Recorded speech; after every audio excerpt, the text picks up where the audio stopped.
How to turn off Messenger active status. Well, that is what I'm going to show you guys in this super quick and easy tutorial.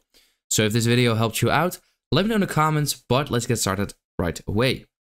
So what you want to do is click on the top left corner of Messenger, or swipe to the right actually.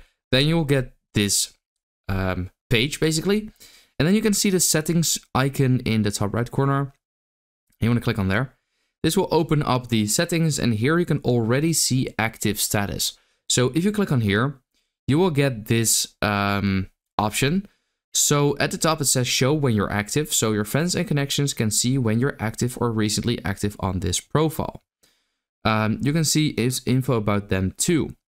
And at the bottom you also have show when you're active together. So your friends and connections can see when you're both active in the same chat. So these are two pretty different options. So the top one is when they can simply see that you are online. And the bottom one is where they can see that you are online when you have the specific chat between you and someone else open.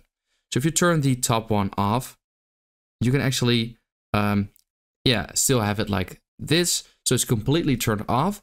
But what you can also do is simply turn off the bottom one, so that when you are in a specific chat, that then people don't really see it. So yeah, these are the ways to turn the active status off. So that is how to turn off Messenger active status. Hope this video helped you out. Let me know in the comments, and then I'll see you next time.